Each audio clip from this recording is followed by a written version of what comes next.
can't say Dr. Mo ain't tell ya that fear magnifies the... Welcome to Perpetual Motion with Dr. Mo Anderson. I am your host, Dr. Mo, best-selling author, award-winning podcast host, TEDx speaker, and speaker coach. And my goal for every episode is to help you. I want to elevate, educate, and motivate personally and professionally so we can both reach the next level.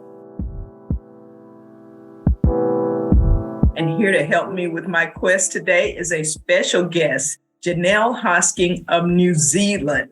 She is known as the confidence coach and confidence speaker. She has been living and breathing a women's empowerment for the past 8 years, and she believes that confident, empowered, fulfilled women will create massive change in the world, and she is leading by example.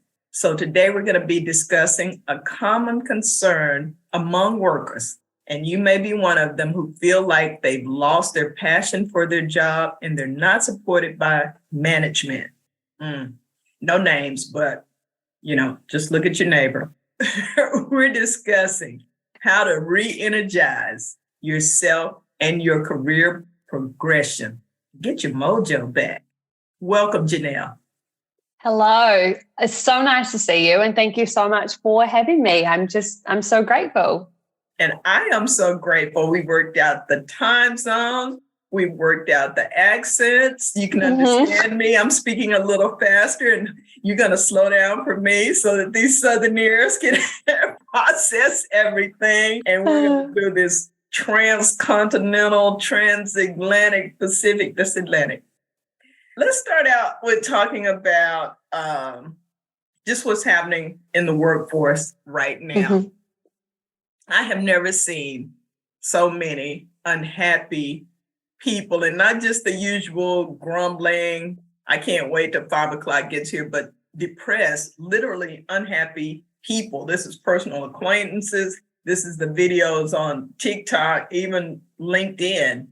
It's like everyone is looking for their next job. What is going on? What's going on with the morale, with the culture? Oh, there is so much that could be covered as part of this question. But the first thing that comes to mind for me is, we've had a really tough few years and we've experienced something that we never could have imagined. And a lot of us weren't prepared for. So I think before this, everybody was okay doing what you just said, the Monday to Friday, kind of living for the weekend, like the 9 to 5 job is okay because it gets me through to the weekend. But now our whole world has been flipped upside down for quite a while. And, for the most part, we are starting to get back to normal again, but it's a different normal. It's, I don't know, to me, the people that in my circles, it's almost as if we're waking up and we're realizing that there is more to life than just working in jobs that you don't enjoy. And we're wanting more now. It's not even necessarily more money. It's more flexibility, more autonomy, more perks, more empowerment within your role and feeling like what you're doing is actually making an impact or making a difference somewhere, whether that's within the team unit or to the customers of the business. I feel like we just want to know that where we're spending our time, it matters. And it's not just about the money anymore. Absolutely. Absolutely. Survey after survey, poll after poll is saying exactly what you just said. People want to be appreciated. They want PTO. Nobody's stacking up and retiring with hours and years of PTO left over. We're taking it. We are borrowing from future years. We are taking it. And really, I think we got to see a taste of the quality of life during that period you alluded to. We got to spend time with families. We got to do stuff in our backyards. Who knew Pinterest existed? I didn't. I'm like, oh my God, look at all these great ideas. So you're right in that. And now we really understand balance, that what we were doing and just, crashing and trying to crawl our way to Friday was not ideal. Correct. And you're right. That explains a lot of what's going on. And, it's not just the team, middle management or entry level. A lot of people in leadership seem to be in crisis as well. Executives, senior executives, and they're feeling a lot of the stress. And so I'm wondering, for the employees, for the teams, for the people on the ground floor who feel unsupported or micromanaged, is it that the leadership is really that unsupportive or uncaring, or are they just overwhelmed with the changes in the market, with the changes in the economy? I think, that would be different depending on, company by company type thing. But I know that, if we're feeling it and if we're not in management and we don't have the extra added pressures and expectations and, the heavy workload of trying to manage a whole team or a whole company, you can just think about how much pressure they must be feeling. If I'm feeling it down here, I hate to talk like that. I hate the pyramid thing, we've got the different levels of people at the bottom and people at the top. But, if you think of it like that, is you're wherever you are in your position within the company and you're feeling stressed, you're feeling maybe overwhelmed, you really are not enjoying the day-to-day anymore. It's not necessarily you're not enjoying it more than you or less than you were before, a few years ago. It's just that now you've awakened to the fact of actually, I've never really been thrilled in what I'm doing. And now I actually want to do something about it. And so if you're feeling that way, it's easy to see or even to assume how it's not just you and how other people are feeling that too. But I think that's so empowering because quite often when we go through shifts and changes in life, we kind of isolate ourselves and we feel like we're alone and it's just us that's going through this. Whereas with what's happening right now, it's like it's a movement. It's a way for us to feel like we are not alone. And I think it's actually empowering and giving us the opportunity to go and do something about it, rather than sitting here complaining about how we don't like our job. Mm-hmm. At least look for something different, at least get curious and see what other options might be out there for you, rather than what we were all doing before and just putting up with it. Now it's not acceptable to put up with it anymore. We've got to do something different about it. Yeah, absolutely. Not only do something different about it, but a lot of people are putting those job situations and unreasonable demands on blast on social media. I can't believe the stuff people put out there sometimes, which is where, but at the same time, it's eye-opening to know that, oh, geez, I thought that was just where I work, but this is everyone. This is everyone. Yeah. Well, I think the majority of people, not the majority of people, but a lot of people are in situations where they really like what they're doing. They feel prepared. They have the tools, but their ideas aren't getting through, again, back to the management, or maybe it's the silo department.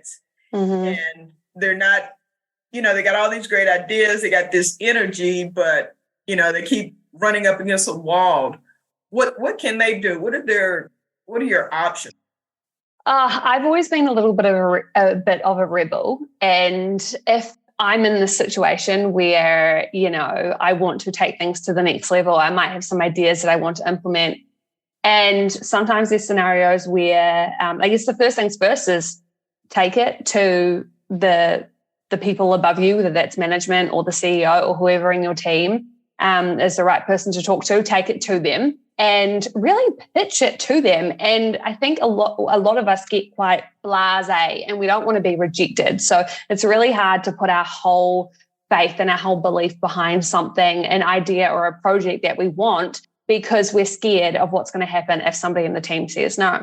Whereas if we can forget about that fear of rejection and just fully back ourselves in this idea that we're working on, that confidence is going to shine through and you'll be more likely to have people say yes. So that's the first thing. The second thing is I would just do it anyway. So if you have this idea or this project, something you want to implement, and maybe you've taken it to the people above you and they don't like it, they've said no, not right now, that kind of thing. What I would do is I would look at it as a whole and I would kind of break it down and think, okay, well, if I was going to sneakily start this on my own in a really simple way that can just get it off the ground and it's not going to cost any money or anything like that, what could I do? And actually, on your own back, just get it started. You might bring in 1 or 2 co-workers and get them to help you a little bit on it. But it's really easy for people to say yes to things when they can already see it's working. So if you've asked first, they've said no, or you can decide without even asking, actually, this is an awesome idea. I'm just going to get started on it and we're going to make it happen. And then once you've got some traction and, it's in motion, then people will start noticing and you're more likely to get yeses after that. The amount of times that I have had ideas and projects that nobody in my team even knew I was doing until they were done and the company was getting big successes or pats on the back. It's like, that is, it can be a little bit scary and challenging, but the payoff for that and also the self-fulfillment as well of knowing, I did this, I believed in this, I made it happen, and now here we are. It is just so good for your own confidence within yourself and within your career too. Well, I'm guessing you've always had a lot of confidence, though, because it takes confidence to do that. I mean, even some people, they'll just, they have the analysis paralysis. They've researched it to death. They know it's a really good idea, but they just, they're afraid to move forward without permission. We have a child's game we play over here where you have to say, "Mother, may I?" to do anything. Yes, I think there's some adults still stuck in "Mother, may I," or really just afraid of losing their job. So I guess I want to get to that confidence part of your coaching. If you're just not naturally like that, because what you're saying really, it sounds simple. Like, I got a good idea. I can help the company make some money, bring in clients, but we both know not everybody can move forward like that without permission. How does that confidence start? Or have you always had it? Well, this is so interesting because I don't believe that I have always had confidence. I feel like I've always been a curious person and a person who wants to push the boundaries and who wants to try new things. But I haven't always had the confidence to just do it. I have been one of those analysis paralysis people who has all of the ideas. I've got about 20 notebooks full of ideas in my office wardrobe that I've never done anything with. So it is a journey. And I think just knowing, hey, I could have this idea and I might be really inspired by it for a few weeks now, but then down the road, I'm actually going to lose interest in it. I think that's fine because the more we continue to, if you like the person that you are and you like where you are right now, but if you know that you want to be further along, then you need to do something different. Absolutely. And in terms of building your own confidence, is it important that you have confident people around you who can encourage you or that you can model yourself after, or does the network matter? The network absolutely matters. I wouldn't identify it as having to be confident people per se, but they have to be supportive people. You have to have people around you who, when you have this idea of a project that you want to, you might want to start your own business and you have this idea, that means the world to you. And so when you go and tell somebody who you love, whether they're a friend or a family, if they don't support you and if they shut down that idea, you are going to feel personally impacted by that. And that's going to hurt you. And it's probably going to hurt your confidence as well. So having a supportive network around you, it doesn't have to be a lot of people. And it's something that you can build over time. I remember maybe 5 years ago now, I was looking through the contacts on my phone. It was a Saturday and I was just sitting there on my bed, looking through the contacts on my phone. And I burst into tears because I was like, I realized in that moment that I didn't have anyone. I didn't have anybody who I could tell my dreams to,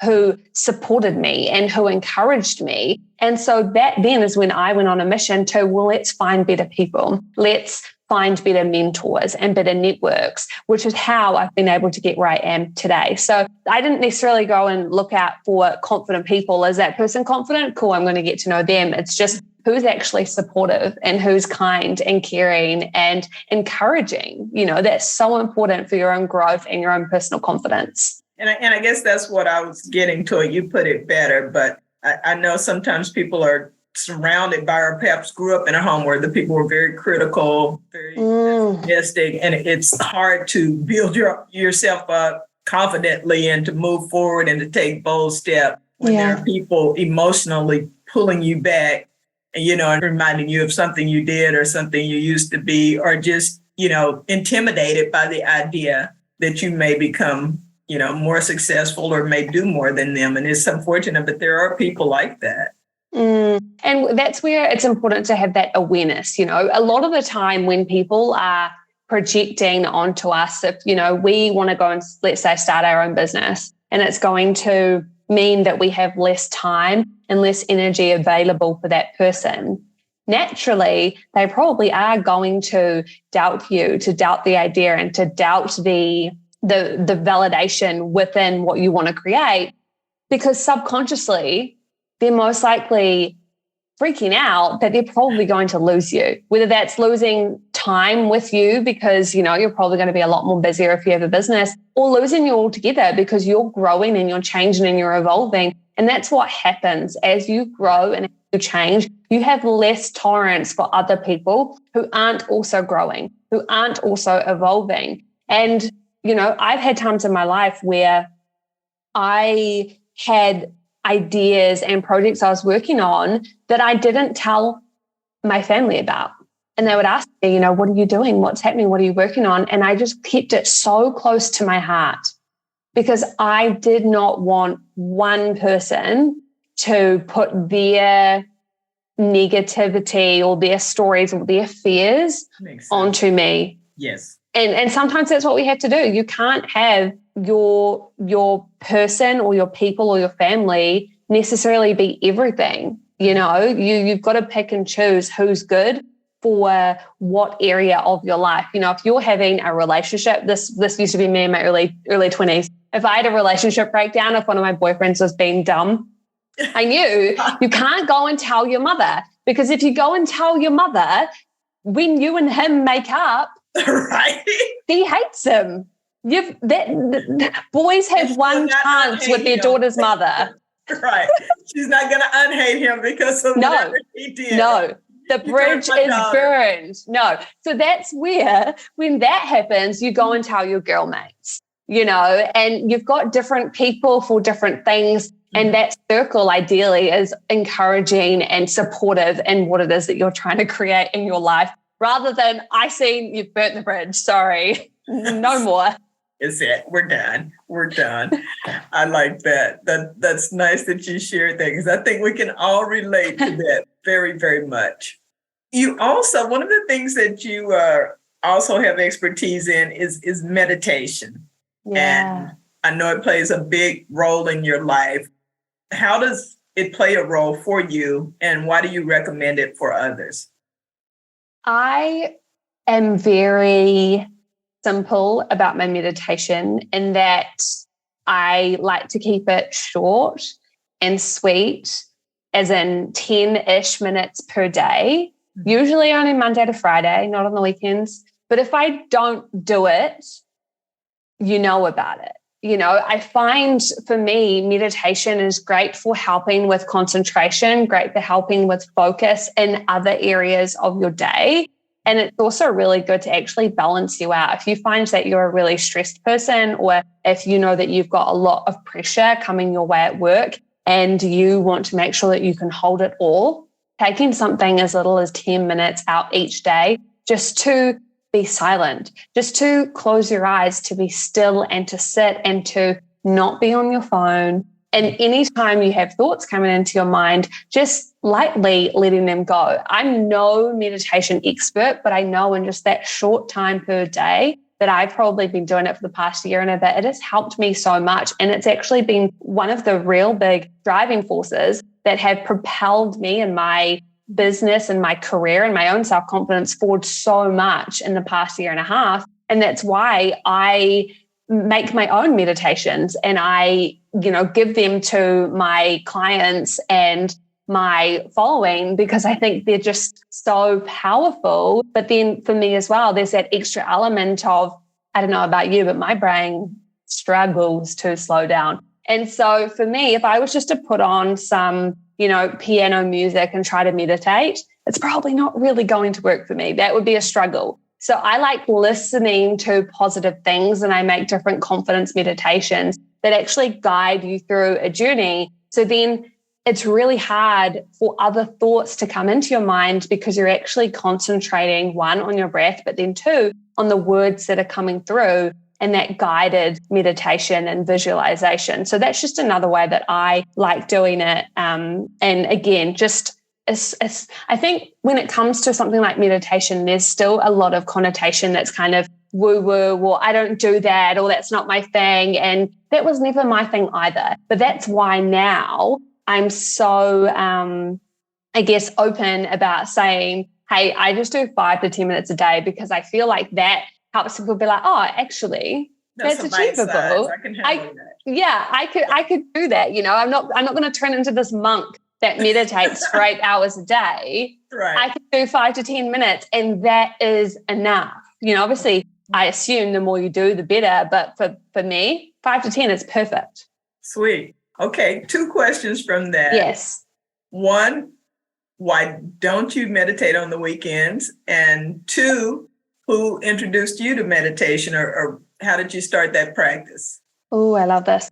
So me not meditating on weekends, it's more that my Monday to Friday routine is locked. So I know on a weekday, I wake up, I do this, I do this, I do this, I do this. And meditation is part of that. So it's just natural that between Monday and Friday, that's what's happening. It's a habit that I've ingrained.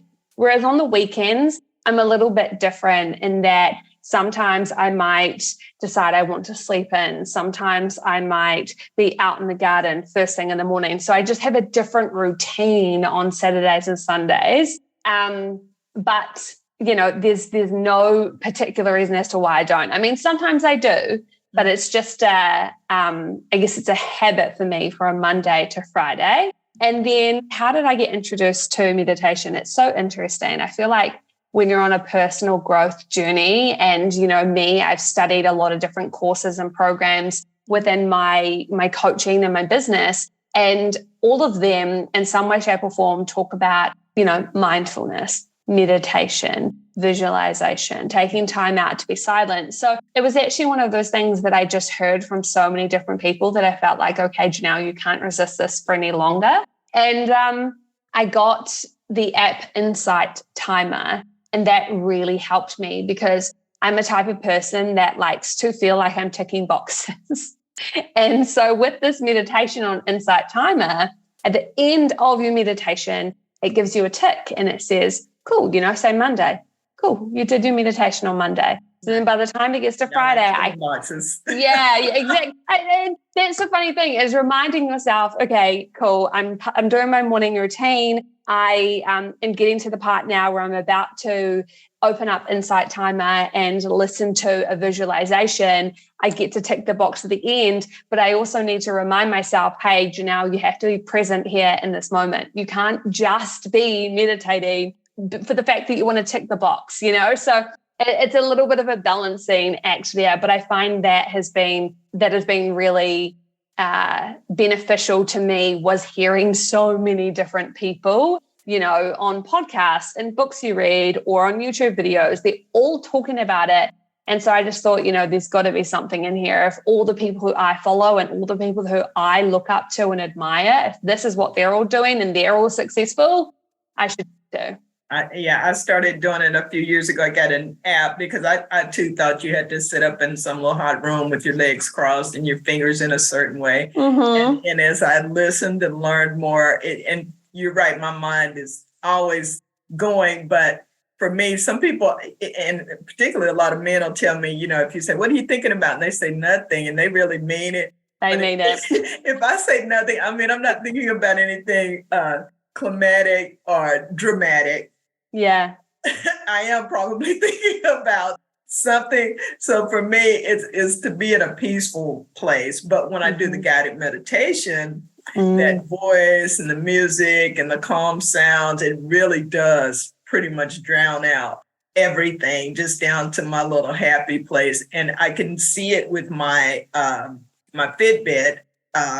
I can see that my blood pressure, I can see it go down, and it's not high, but it gets even lower. My respiration. I can clearly see the impact on me, not just emotionally, but physically. And we know that's good for you too. Yeah, that's amazing. And you can really, you can hack your meditations in a way. So, today we're talking about confidence within your career. You can search on these apps on YouTube, go to my website. I have a free one.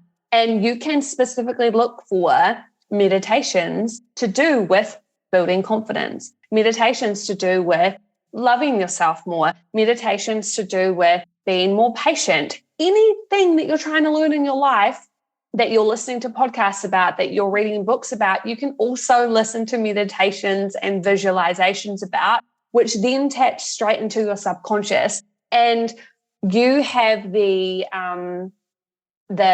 pleasure, I suppose, of being able to bliss out and being silent and having some you time and just focusing on your breath while you're listening to this audio.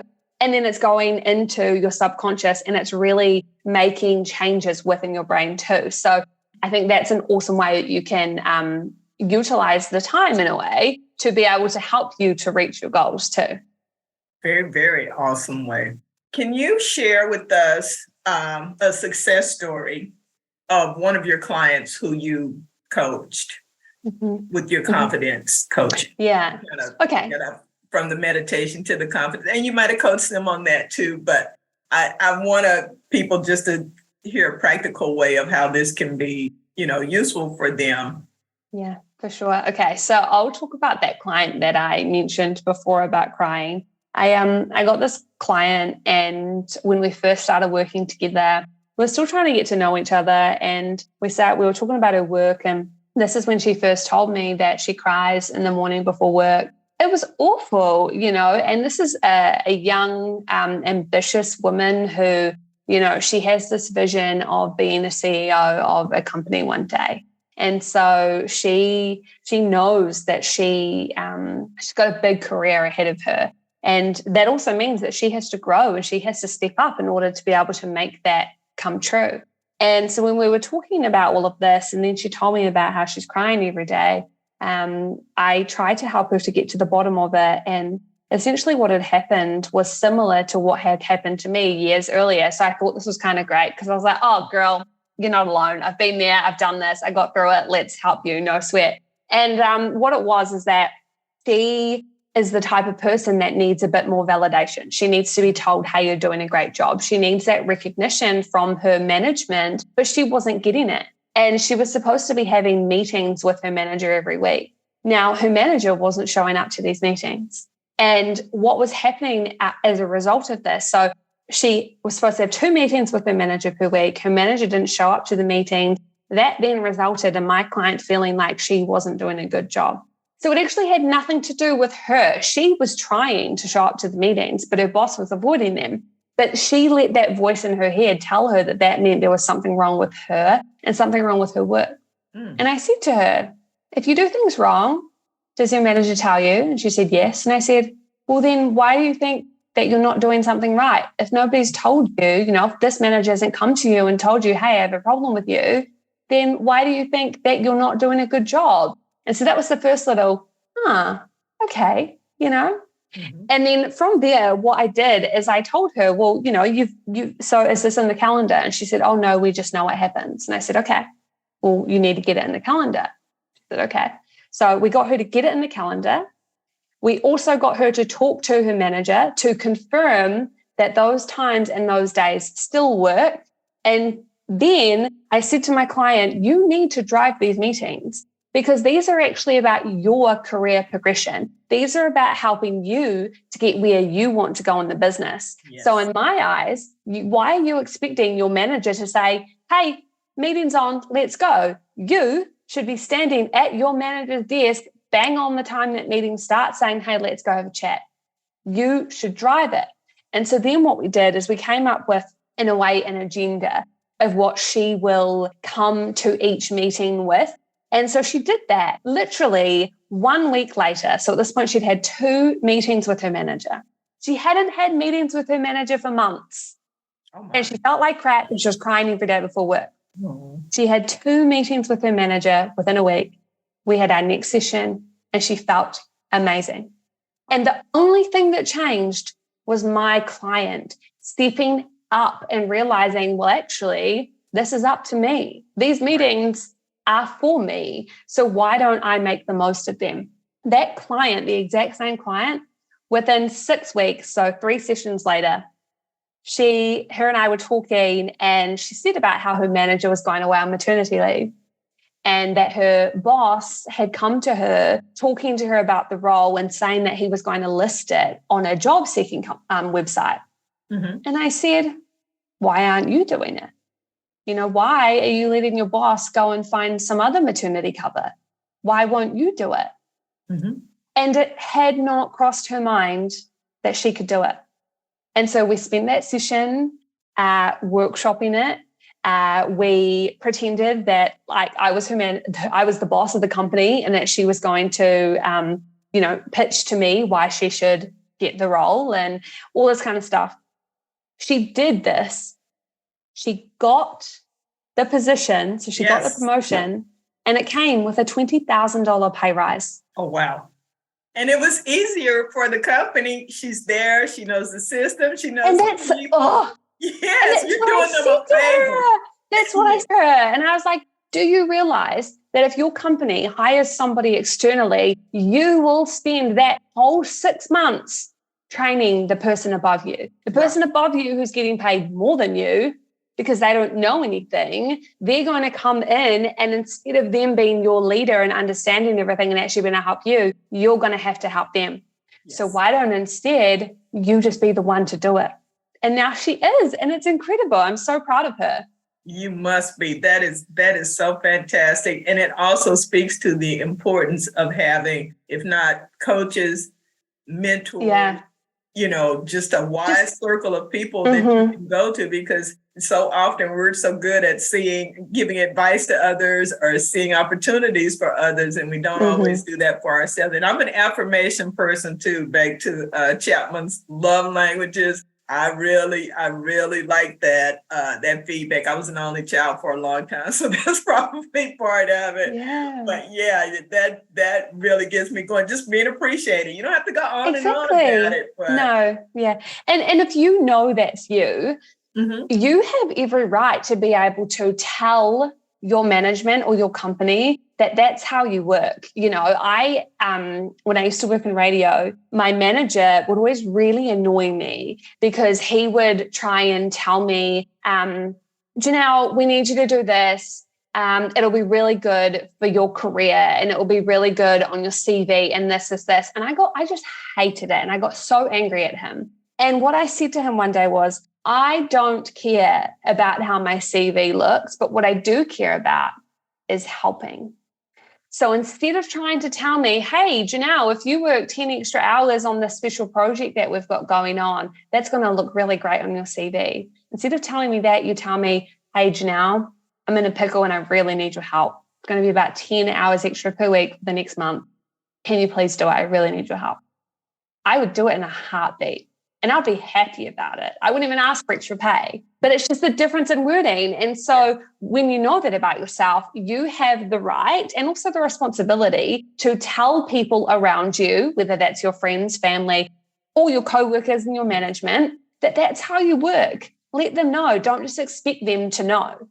Yes, because we all interact with the world differently. We all need different things. And even with personal relationships, which is my thing with, communication professionally, but personal relationships as well. If you don't let people know that that's not doing it for you, that it's not fair to be angry with them for something they don't know. No, yes. In your mind.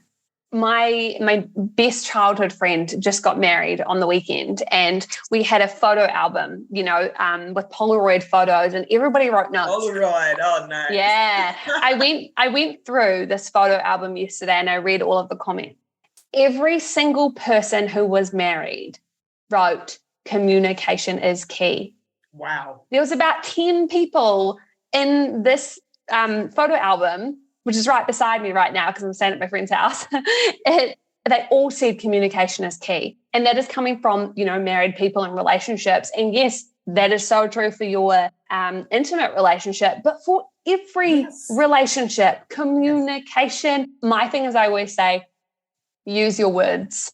If you feel some form of tension in a room, whether that's at work or at home, you feel like there's something going on, either somebody else needs to use their words and talk about it, or you need to use your words and, express that for yourself. And sometimes it's just like you might be trying to decide what you want for dinner and you can't agree on it. And it's, use your words. Come on. What do you want? Let's use our words here. Speak up. Say some things, Yes. That's absolutely true. And you have to be willing to do it even if the other person won't. And just keeping all that ball up inside is really, I think, leading to a lot of our mental health issues is avoiding difficult conversations. And sorry, just to add to that, that exact same client who's now doing this management role, we had a session just before Christmas and she told me about a mistake that she'd made.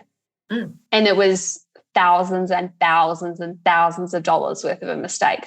She noticed it, but she hadn't told anybody yet. She was too scared to tell anybody. And I was the first person she was telling. And I said to her, okay, so what can we do here?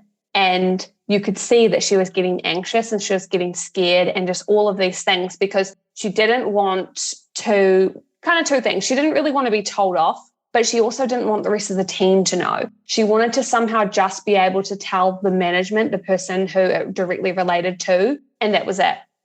My thing is always come with solutions, okay? So her and I, together on this coaching call, we came up with a few different solutions. So you've made this thousands and thousands and thousands of dollar mistake. What can we do about it? How can we make it better? So you always come with solutions prepared. Absolutely. So she had her solutions. And then I said, okay, how are you going to tell your manager?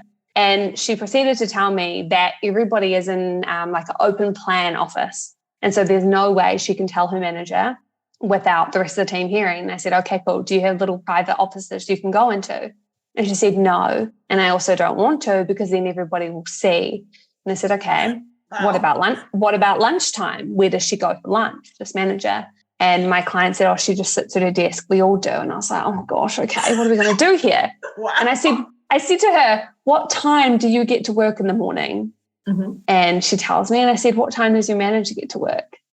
They got to work 30 minutes after each other. So I said to my client, look, I know this sounds weird, but is there any way that you can be in the office car park when your manager arrives at work and tell her privately then? And you could see her face light up like oh, yeah, maybe I could try that. The next day, she caught her manager in the car park and she told her. And yes, it was a mistake, but it was fine. And she said that the biggest thing was that they just had a good conversation about it and that she, came along with some solutions already. But she felt so good knowing that she got to just talk to her manager and nobody else in the team knew about it. So that's a bit cheeky, but, that I think that's a great way of being able to use your words, but in a way that's not going to impact you. She didn't have to be so vulnerable that the whole team had to hear the mistake she'd made. She was able to just catch your manager in the car park and, get it off her chest then. You walked her through some good options and all of those, everything we learned, every mistake we made will work to her benefit in the future, and she's all of it only been, in that position a few months. And I'm sure that impressed her manager that she got in front of it, didn't wait until somebody discovered it or whatever. She got in front of it. Absolutely. And that was always for me too. Please come to me with some solutions that you've thought about. I might not even go with your solution, but I would appreciate that you have put that thought into it and don't just come to me with problems all the time. Yeah. One of my mentors taught me that. Yeah, it's so powerful. I love it.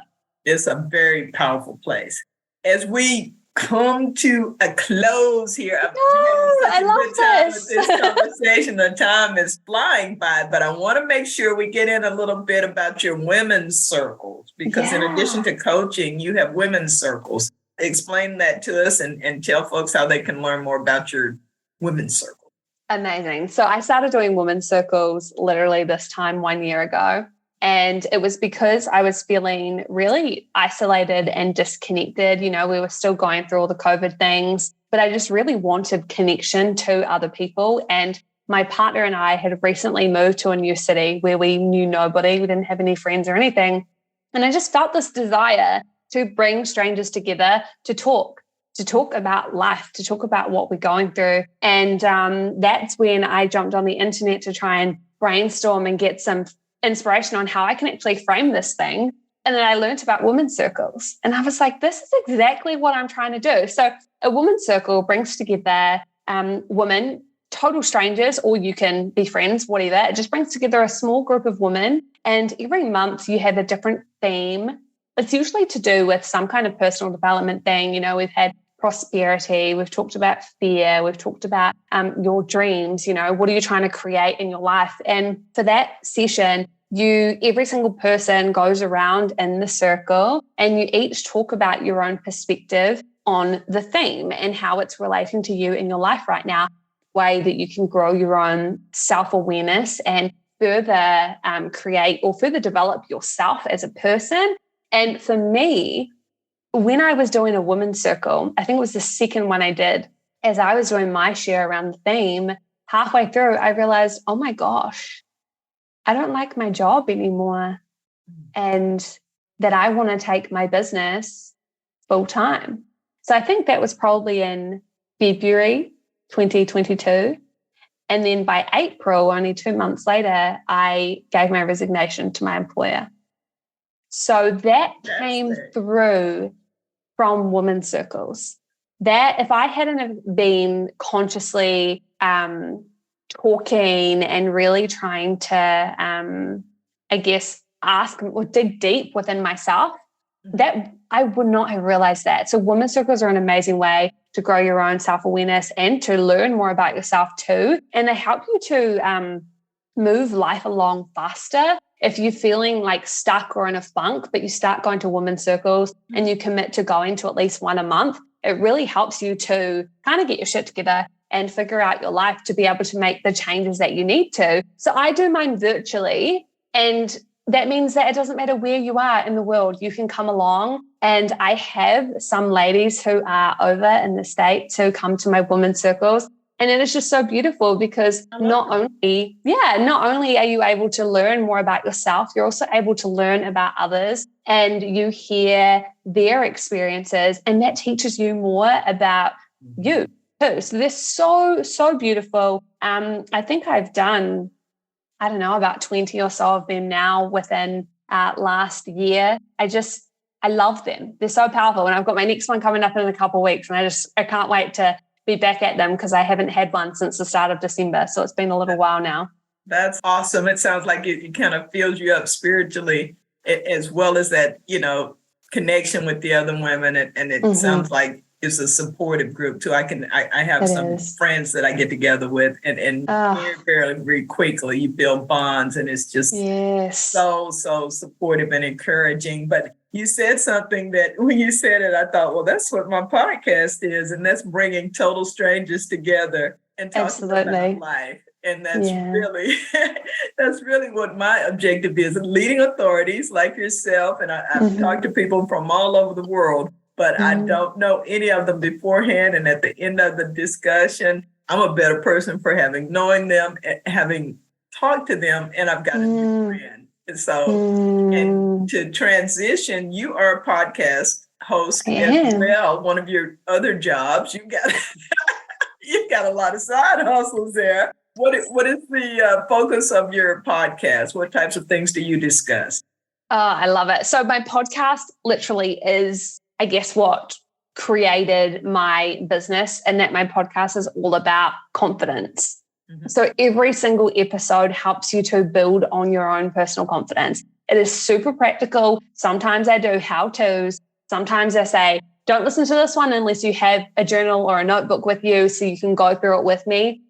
Really practical. But every single time, it's just helping you to, within your life and also your career, whether that's a job or whether you're wanting to start a business, really helping you to grow this sense of confidence and empowerment within you so that you can, move forward and feel successful and fulfilled within your life. So I have a new episode every single week, mostly solo episodes just with me. Every now and then I do have guests as well, but I like to be really particular on having one focus per episode. So as long as my guests can chat with me about one thing, probably for a whole hour, then we're good. I will not invite myself on your show then, because I don't know that I have that ability. What is the name of the podcast? I'll drop it in the show notes too, but what's the name of your podcast? It's called Get Confident with Johnelle Hosking. So even if you just search Get Confident, it should come up there. It's got a big picture of me smiling with my braces that I had on that have just literally got taken off yesterday. I'm so happy. I was trying to figure out what was different about you. What's different? Yeah, nice job. And that's from my dentist job. That's your teeth look beautiful. Nice grill, as we say. Thank you so much. Yeah. So Get Confident, new episode every single week. And it's just great to help you to grow your own confidence for sure. Sweet. We'll drop those in the show notes. Last question. If you could recommend one quick way to boost confidence on an as-needed basis, you're getting ready to speak, you're getting ready to talk to your boss, you're getting ready to ask for a loan, whatever it is. Oh, that's so challenging. There's so many tips. The first thing that I would say is get some really good self-talk and think of yourself like your own best friend. And when you are feeling all the ways in which you just explained, you need to be able to communicate, use your words, but with yourself, like, you've got this, you can do it. Come on, let's go. It's up to us. Just continuing to repeat those affirmations of sorts within yourself. That can keep you really hyped and really amped up and really like, I do have this, I can do it. And that's probably the biggest thing that I find you can draw on really, really quickly is if you're scared or if you notice that your mind's telling you negative thoughts, just straight away flip the conversation into things that are positive, and you will notice how it changes your state. Yes. And how it allows you to just move forward and to do the scary thing, because you know what, you've got this and nothing's really that bad anyway. You can get through it, Positive self-talk is good. It is. And I can testify that works, because a lot of times you have to be your own cheerleader. I say encourage yourself, INCOURAGE.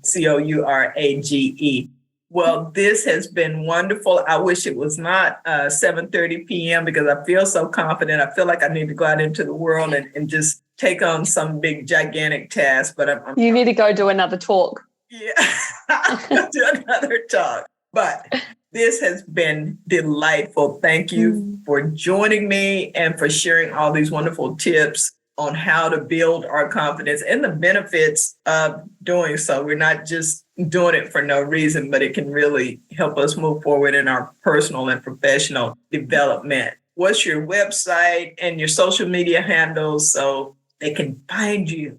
I would love it so much if you came and followed me and send me a DM. Let me know that you listened to this episode. It would mean the world to me to be able to get to know you listening a little bit. My handle is Johnelle Hosking. So if you just look at the title of this description, no doubt my name is there somewhere and you'll figure out how to spell it. Johnelle Hosking. There is no S on the end of Hosking. For some reason, people always do Hoskings. But Johnelle Hosking, and then my website is johnellehosking.com as well. So I just try to keep it just my own name, short, sweet. And then the podcast is Get Confident. So there you go. I can't wait to talk to you. Fantastic. Visit Johnelle Hosking, Hosking, and me. You got it. Mo Anderson, MoeAnderson.com. And we would both love to connect with you offline in the future. And we wish you all continued success. Thank you again.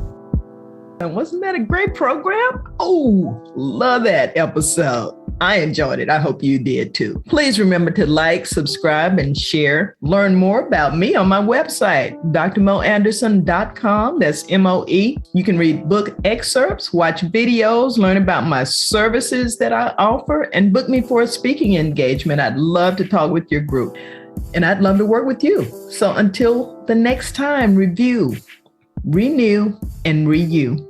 Thank you.